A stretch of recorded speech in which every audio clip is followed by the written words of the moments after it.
Kristos gooftaa miti jedhee miti dura. Gooftaan jenne Waaqayyo miti jedhe malee gooftaa isa maqaa taane Waaqayyo miti, Waaqayyo samiif dachii uume miti, isa nama uume sana miti jedheeti kan inni dubbataa ture. No adalleem gooftummaa hin qabu jedhamini Waaqayyoof gooftaa ta'uun maalidha garaagarummaan isaa? Garaagarummaan isaa gooftaa jechuun siin dubbisa gamma jechuudha. Yesuusiif Waaqayyo immoo tokko akka ta'an siifan ibsa gaa. garaagarummaa isaa dura adda baafattee taare adda baafadhuti san booddee tokko ta'uu isaa hin natti dubba. Abshir qoy sii dubbiseen dura erga siisitti dubbadda. Ishi giftii qosh.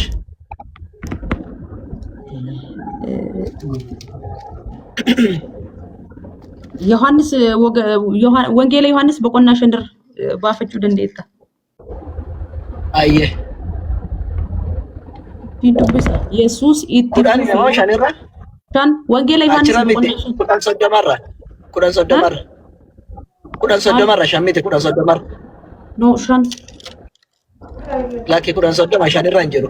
Shanirra siin jira jedheeti wangeela Yohaannis baafadhooti wangeela Yohaannis boqonnaa shan. Baasii qaxarakkoon qabu shanirra kan jiru kan biraati shan soddomarra. Okay. Innati barbaaddu kudhan soddomarra jira.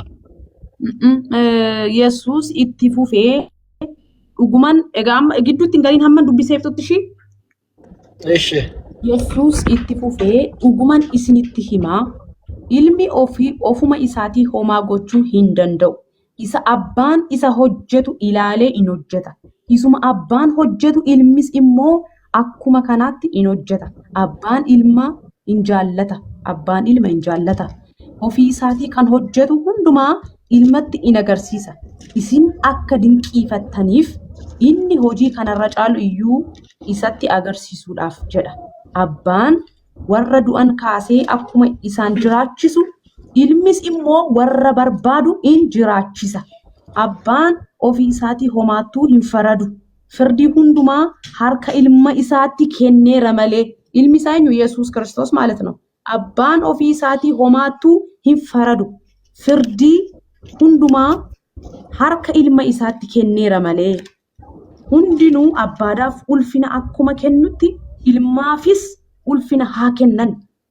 Ilmaafis ulfina kan hin kennine abbaa isaa ilma isa ergeefis ulfina hin kennu jedhe. Ishi. Dhuguman isinitti himaa dubbii koo dhaga'ee isaan ergetti kan amanu jireenya bara baraa qaba. Amma ishee Qoy amma makara dubbifteetta waan amma dubbifte irratti tokko tokko si gaafadhamee ilaame lakkoo soddoma irratti kan dubbiste ani humna kootiin humaa gochuu hin danda'u jette Yesuus Waaqayyo miti akkamitti humaa gochuu dadhaba. Wangeela Yohaannis boqonnaa shan lakkoofsa 19 irraa kaaseen si dubbise.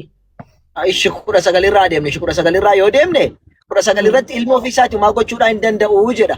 Waaqayyo miti akkamitti humaa gochuu dadhaba. Isa immoo qoyka ilma ofii isaatii humaa gochuun wal faana akka isaan jiran si ibsaa jira amma abbo. Iyyeesu Isa naa ibsita kan naachirra geenyu amma kan hin jedhe dhuguman isinitti himaa ilmi ofuma isaatii homaa gochuu hin danda'u. Isa abbaan isaa hojjetu ilaalee hin hojjetaa jedhe miti. Akkamitti ofii waa hojjechuu dadhaba Waaqayyo of dandee waan uumu fakkeenyaaf amma Allaan Quraana keessatti boqonnaa lakkoofsa 181 akkas irratti 101 irratti maal jedha badii'u samaawaati wal ardi jedha. Rabbiin subhaanahu wa ta'aalaa Allaan jedhamu kuni fakkeenya tokko maleetti ilaalcha tokko maleetti jalqaba samii fi dachii kan uume isadha. Otoo waa tokko irraa ilaaliin fakkeenyi isaa otoo duran darbii fakkeenyi dachii kanaa kan hin dabarre kan namni hojjetetti hin agarsiisne jechuudha. Allaan nuti jennu akkasitti otoo wayirraan argin kan ofii isaati diizaayinii mataa isaati waa uumudha. Amma Yesuus garuu diizaayinii mataa isaati osoo hin taane diizaayiniin abbaan isaatti agarsiisu sana hojjetaa jechuudha. Kana jechuun injiinarri tokko si dursee deemara taanaan injiinarri sun siif maalodha barsiisaa keetii jechuudha. Ati amma isaan geenne jechuudha. Kanaafuu Yesuus Kiristoos ofii isaa diizaayinii mataa isaa Waaqayyo ergame Waaqayyo diizaayinii mataa ittiin waa uumu hin qabu. Maaliif Waaqayyo biraarra laalee hojjeta. Abbaarra maaf hojjeta ilma ofii isaatti Waaqayyo erga jedhame. Ofii maaliif waa gochuu dadhaba? Sitti mooti Yesuusis abbaanis tokko ta'anii akka isaan hojjetan si ibsaa jira. Yesuus nama kan jettan kuni humna Tokko ta'anii hojjechuun obboleetti. Sitti dhima qoy sina ficcisiisika. Iyesuus Kiristoos waan abbaan hojjetu hinumaayyuu maal jedhe gadi siqee anarra caala waan isin waan ati akka ana caalaa hojjettu aboosiif kenneera firdii akkaati namatti faraddu akkuma abbaan du'aa kaasu atis akkati du'aa kaasu carra darbeellee firdii akkati faradduu fi achiin keenya qoy achi mitaani ko saamara dubbataara malee achiin keenya achiin naanga umoo achirratti deebinaa kenne dala lamaan isaan akka waan tokko hojjetanii ka jette fakkeenyaaf si waan tokko hojjetaa irraa wanti nuti hojjetaa irru maalinni atis lallabaa taanis lallabaan jira waan tokko hojjenna garuu lallabaati lallabdu kun isaanii lallabu sanaa miti akkasuma dandeettiin kee kan koo caalataa tokko miti dandeettiin keenya ansirraa laalee lallabaa jira ta'a kanaafuuti tokko ta'uu hin danda'u tokko waan tokko hojjetu jechuun jarri tokkodha inni kun isuma kana hojjeta jechuudha miti garuu maskiin isaanii tokko yoo jenne jechuudha kanaaf Yesuus Kiristoos afaan isaatiin ifa baasee erga sitti meeti ilma ofii isaatiin waa hojjechuu hin danda'u waan abbaan hojjetu akkasumatti ilaalee hojjeta erga jedhameeti ofii isaa diizaayina mataa isaatiin kaasee hin hojjetu jechuudha inni tokkoffaan ila tokko kana tole itti aansee waan jiru immoo lakkoofsa 20 irraa dubbisne abbaan ilma hin jaallataa jedhame ina keessaa itti fufi nan nagaa Rabbi ilma uumee Rabbiin nama uumee kee kan jibbu hin qabu waaqayyo hundumaayyuu hin jaallata Yesuus qofaa miti. Abbaan muka jettan abbaan keessinis hin jibbu abbaan inuma abbaan kan nama kamiyyuu nama jaallata waaqni immoo sana jaala nama jaallata. Ergamaan Rabbi sallallahu alaihi wasallam dubartiin tokko lola keessatti gaafa lolli adda dhaabatee jedha ilmoon ishii tokko goodaa sana keessa kufee jennaan lola sana keessaa fiigdee dhaqxee fudhatteetu lola wanne dhamaa jiruuti. Ergamaan Rabbi sallallahu alaihi wasallam maal jedha Nabi Muhammad ilaaltanii jirtanii dubartittii kana jedhani. Akkaataa isheen ilmoo ishii itti gaggabdee fudhattee deemaa jirtu jennaan jedhaniin Rabbiin Allahin akka haati kun ilmoo ishiitiif garaa baadhattu caala garaa isiniif baataa jedhe. Kanaaf Yesuusin hin jaallate jechuun waan addaadhaa miti Allahin akkuma nama hunda jaallatuttu Yesuusin hin jaallata sun. Si galee jaalallee kanuma nama hunda wal qixxeesse waaqayyo jaallatu isa qofa jaallatee isiniin hin jibbu jechuu barbaadeen. Itti aansee maal jedhaa ofii isaatii kan hojjetu ilaal ofii isaati kan hojjetu hundumaa ilmatti agarsiisaa jedhe ilaal waan of hojjetu inni agarsiisa ilmatti agarsiisa amma agarsiisa akkas godhi jedhee kan agarsiisanyu abbaadha jechuudha gaaffiin keenya maaliif Yesuusoo abbaatti agarsiisuu dadhabe erga wal qixxee taane erga tokko ta'e naan jetteeti kan natti fiddeet amma bakki kuni abbaaf ilmi tokko naan jette yookiin Yesuusii fi waaqayyo tokkodha naan jette erga waaqayyo fi Yesuus tokko ta'anii gaaffii wayisi gaafadha erga Yesuusii waaqayyo tokko ta'anii macaafa qulqulluu keessatti bakka hundumaatti kan abbaan hojjetu laaliin hojjedha malee anittiin agarsiisa isaanitti agarsiisa hojjeta anatu jireenya Yesuus kennee jedha waaqayyo mee guyyaa tokko maaliif Yesuus Kiristoos abbaatti waa agarsiisuu dide erga tokko ta'aniiti maaliif guyyaa tokko jireenya waaqayyoof kennuu dadhabe Yesuus akkuma waaqayyo isaaf jireenya kenna yookaan akka waaqayyo isaaf tola oole kana Yesuus maaliif isaaf tola ooluu dadhabe guyyaa tokko mee macaafa keessatti maaliif sababni inni itti dadhabe jettee yaaddaati? Fakkeenyaaf waaqayyo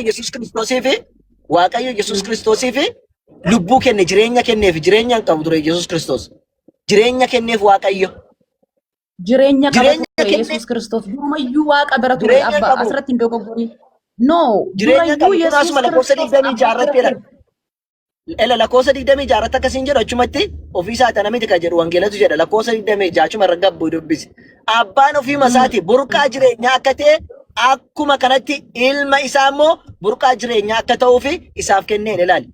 Burqaa jireenyaa akka ta'uuf isaaf kenne san dura hin qabu jechuudha. Otoo sana dura burqaa jireenyaati Yesuus Kiristoos hin kennuuf ture waaqayyo. Garuu waaqayyo jalqaba ofii isaatti burqaa jireenyaati. Maal jette?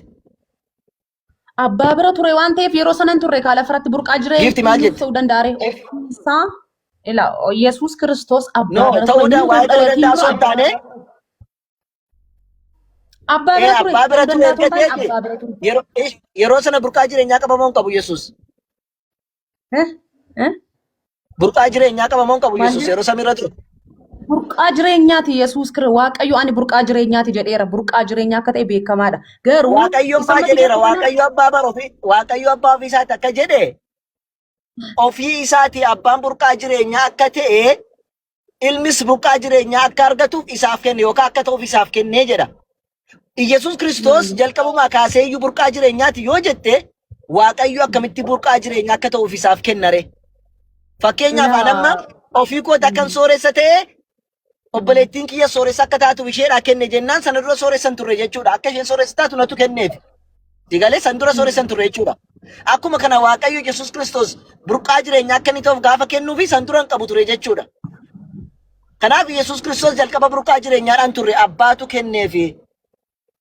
Igale ka kenneef jireenya kana immoo wanni inni kenneefi maaliif jennaan akka inni jiraatee uummata isaa ittiin tajaajiluufi. Gooftummaa sila kennee jechuufis gooftummaa kenneef akka inni uummata isaatii fi warra Israa'eliitii fi ergamee uummata dukkana keessa turan akka ifatti isaan baasuufi uummata karaa irra badan karaatti akka isaan deebisuufidha. Kanaaf waan Waaqayyo isaaf kenne kana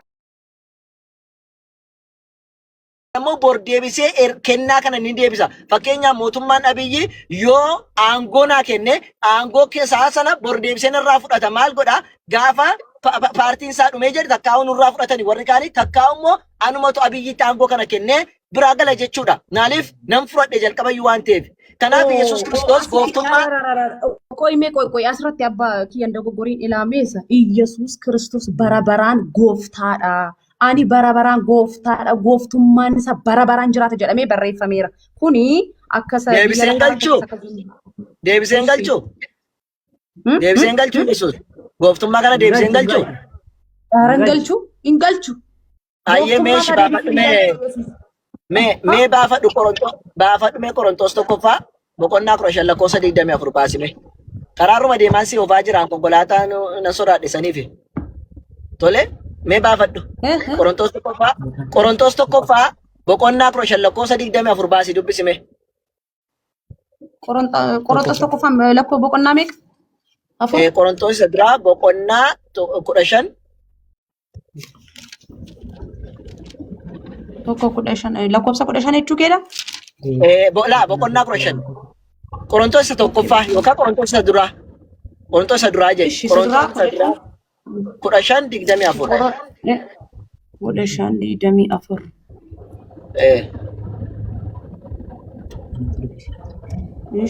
Nan dubbisa moo dubbista? Gifti koo dubbisi konkolaachisaan jira. Yoo dubbisettes immoo rakkadha rakkoon hin jiru akka jiru danda'a. Nan dubbisa ishii dhaggeeffadhu. Ayyee. Kiristoos immoo gooftummaa hundumaa, aboo hundumaa, humna hundumaas golgoleessee mootummicha deebisee Waaqayyo abbaatti erga kennee booddee humni hin ta'aadha. Addee waliyyaa. Akkas amma agartee maal jedhaa?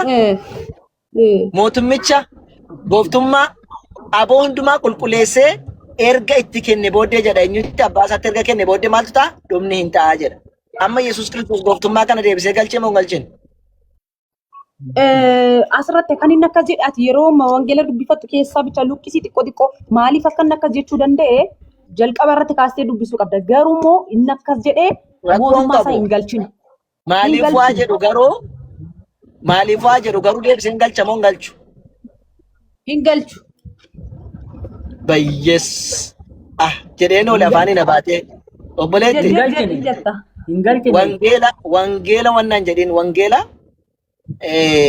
hin jallisin maaliif jennaane isitti faradama sii galee akka wangeelli jedhutti. Dhumni ta'an kun amma Yesuus Kiristoos deebi'ee akka dhufu beekamaadha. Ani deebi'ee dhufee gara yoom kaanne nuti dhufuusaa? Ilaalcha akka dhufuudhaan. Kan dhufu eenyudha? Inni dhufu Yesuusidha miti? Rakkoon qabu sanitti dhufnaa dhufuusaa nusitti maa quraanarraa jira rakkoon tokko jiru.